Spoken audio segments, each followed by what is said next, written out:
നിർഭയരായ ന്യൂനപക്ഷങ്ങളുടെ സംരക്ഷണത്തിനായി മുന്നിൽ നിൽക്കുന്ന രണ്ടു പേരെ കൂട്ടുപിടിച്ച് രാജ്യം ഭരിക്കേണ്ടി വരുന്ന മോദിയുടെയും സംഘികളുടെയും അവസ്ഥ പരിതാപകരം എന്നല്ലാതെ എന്ത് പറയാനാണ്?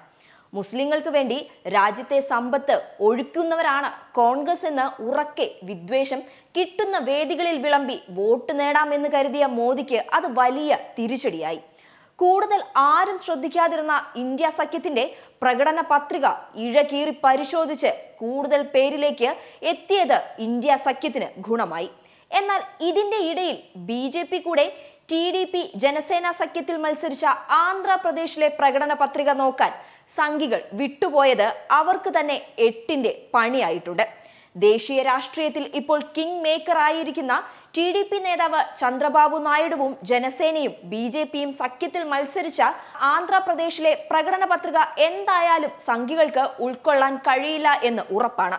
സ്ത്രീകൾക്ക് 1500 പ്രതിമാസവും RTC ബസ്സിൽ സൗജന്യ യാത്ര, തൊഴിൽ രഹിതരായ യുവാക്കൾക്ക് 3000 രൂപയും സ്കൂളിൽ പോകുന്ന കുട്ടികൾക്ക് 15000 രൂപയും 3 ഗ്യാസ് സിലിണ്ടർ സൗജന്യമായി നൽകും തുടങ്ങി നിരവധി വാഗ്ദാനങ്ങൾ അതിലുണ്ട്. എന്നാൽ സംഘികളെ ഭ്രാന്ത് പിടിപ്പിക്കുന്ന പ്രധാനപ്പെട്ട 5 വാഗ്ദാനങ്ങൾ കൂടി ഇതിലുണ്ട്. അതിലൊന്ന് 50 കഴിഞ്ഞ മുസ്ലിം ജനങ്ങൾക്ക് പെൻഷൻ നൽകും എന്നതാണ്. ഉത്തരേന്ത്യയിൽ മുസ്ലിങ്ങളെ തിരഞ്ഞു പിടിച്ച് ആക്രമിക്കുന്നതും അവരുടെ ആഘോഷങ്ങൾ തടസ്സപ്പെടുത്തുന്നതും ഒരു സ്ഥിരം കാഴ്ചയാണ് എന്നിരിക്കെ ആന്ധ്രാപ്രദേശിലെ പ്രധാന പട്ടണങ്ങളിൽ മുസ്ലിങ്ങൾക്ക് ഈദ്ഗാഹ് നടത്താനും ഖബർസ്ഥാൻ പണിയാനും സർക്കാർ സൗജന്യമായി സ്ഥലം നൽകും എന്നാണ് മറ്റൊരു വാഗ്ദാനം. കൂടാതെ മുസ്ലിങ്ങൾക്ക് 5 ലക്ഷം വരെ പലിശരഹിത വായ്പ നൽകുമെന്നും പ്രകടന പത്രികയിൽ ഉണ്ട്. മദ്രസകളും മുസ്ലിം ആരാധനാലയങ്ങളും ബുൾഡോസർ ഉപയോഗിച്ച് പൊളിക്കുന്ന തിരക്കിലാണ് സംഘികൾ നേതൃത്വം നൽകുന്ന സർക്കാരുകൾ.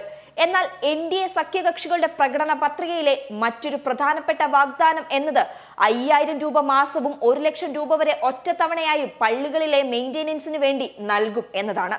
കൂടാതെ ഇമാമുകൾക്ക് സർക്കാർ ഖജനാവിൽ നിന്നും 10000 രൂപ ശമ്പളവും നൽകും.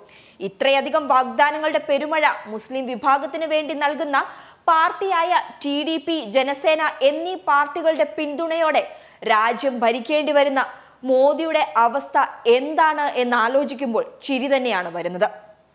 TDP മാത്രമല്ല, നിതീഷ് കുമാറിന്റെ JDU പാർട്ടി ദേശീയ വക്താവ് KC ത്യാഗി ഇന്നലെ പറഞ്ഞത് നിതീഷ് കുമാർ മുസ്ലിങ്ങളുടെ നേതാവാണ് എന്നും തങ്ങൾ ഭരണത്തിലിരിക്കെ മുസ്ലിങ്ങൾക്കെതിരെ ഒരു നീക്കവും അനുവദിക്കില്ല എന്നാണ്.